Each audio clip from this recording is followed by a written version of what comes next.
அனைவருக்கும் வணக்கம். வசிய மந்திரங்கள் சேனல் உங்களை அன்புடன் வரவேற்கிறது. இன்றைய பதிவில் நாம் பார்க்க போகிற வசிய முறை அடங்காத நபரை அடக்கி உங்களுக்கு வசியமாக்கி தரக்கூடிய ஒரு அற்புதமான வசிய முறை.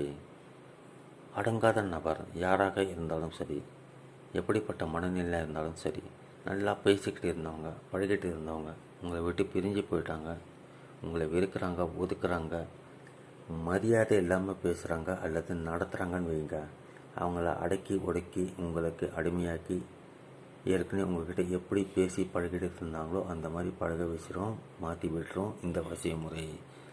ஒரு முறை பயன்படுத்தி பாருங்கள். வெற்றியை உறுதியாக தரக்கூடியது.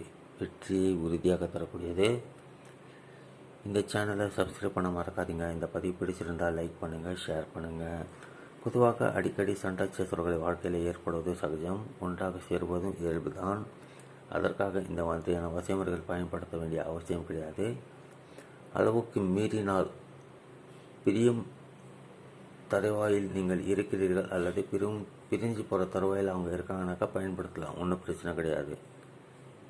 எமர்ஜென்சி அர்ஜென்ட்னாக்கா பயன்படுத்தலாம். தேவையில்லாமல் யார் மேலேயும் பிரயோகம் பண்ணாதீங்க, பலன் தராது. பெண்கள் தீட்டு நாட்களில் பண்ணக்கூடாது, மற்ற நாட்களில் பண்ணலாம். இந்த சேனலை சப்ஸ்கிரைப் பண்ணாமல் பார்க்குற நமக்கு சப்ஸ்கிரைப் பண்ணலாம். இந்த பதிவு பிடிச்சிருந்தால் லைக் பண்ணலாம், ஷேர் பண்ணலாம்.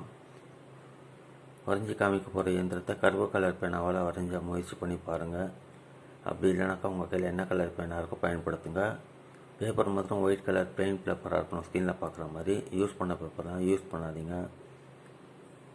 ரகசியமாக பண்ணுங்கள், யாருக்கும் தெரியாத மாதிரி பண்ணுங்கள். நான் சொல்கிற மாதிரி பண்ணி முடித்து நான் என்ன செய்ய சொல்கிறேனோ அதை செஞ்சுருங்க. வெற்றி உறுதியாக கிடைக்கும்.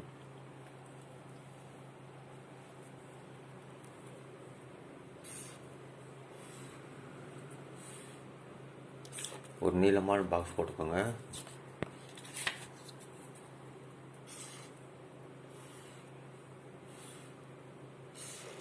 ஆக்சுவலாக இந்த மாதிரி ஒரு நீளமான பாக்ஸ் போட்டுக்கணும். போட்டுக்கிட்டு நடுவில் 2 கோடுகள் போடுங்க.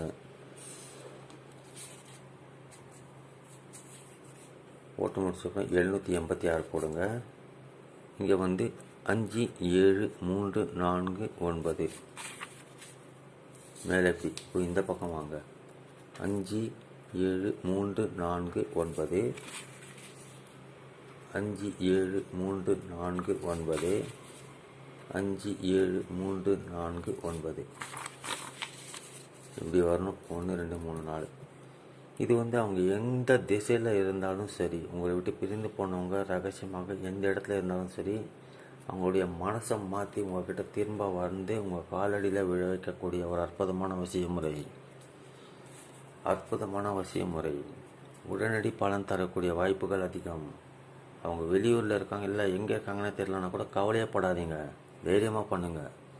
மனசு மாறி ஏங்கி தவிச்சு உங்கள்கிட்ட ஓடி வந்து உங்கள் கூட சேரத்துலேயே இருப்பாங்க. அப்படி ஒரு மாற்றத்தை ஏற்படுத்தி தரக்கூடியது, சக்தி வாய்ந்தது. இதை பயன்படுத்தி பாருங்கள். நீங்களே கமெண்ட் பாக்ஸில் கமெண்ட் பண்ணுவீங்க, அந்த அளவுக்கு இருக்கும் இதனுடைய ரிசல்ட்டு. இப்போ பேர் உங்களது போடுங்க, உங்கள் பேர் இங்கே போடுங்க. நீங்கள் ஆணாக இருந்தால் பின் போடுங்க, பெண்ணாக இருந்தால் பின்தே அப்படின்னு போட்டு உங்கள் அம்மா பேர் போடுங்க. ஆசைப்படும் நபரின் பெயர்.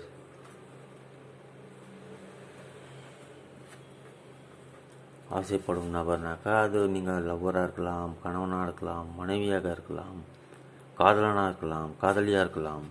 யாராக இருந்தாலும் அவங்களுடைய பேர் போட்டு, அவங்க ஆணாக இருந்தால் பின் போடுங்க, பெண்ணாக இருந்தால் பின்தே அப்படின்னு போட்டு அவங்க அம்மா பேர் போடுங்க.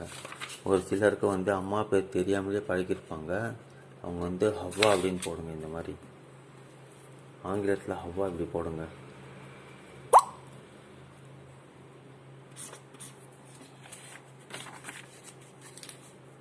போட்டு முடிச்ச அப்புறம் இதை நீங்கள் ஒரு பாரமான பொருள் கீழே வைக்கலாம். நல்லா அழுத்தம் கிடைக்கிற மாதிரி ஒரு இடத்துல வைங்க. பெரிய கல் கீழே வைக்கலாம், அல்லது உங்கள் கட்டில் காலடி கீழே வைக்கலாம். வீட்டில் யாரும் பார்க்க மாட்டாங்க, பிரச்சனை பண்ண மாட்டாங்க, வைக்கலாம். முடிஞ்ச அளவுக்கு வெளியே கொண்டு போய் வைங்க. 3 கிலோவுக்கு எடை குறையாமல் அழுத்தமான ஒரு நல்ல அழுத்தம் தரக்கூடிய ஒரு கல்லாக பார்த்து அது கீழே வச்சுருங்க, போதும். இது எப்படி மடிக்கணுன்னாக்கா இப்படி மடிச்சுக்கோங்க, ஸ்கொயர் டைப்பில் மடிச்சுக்கோங்க.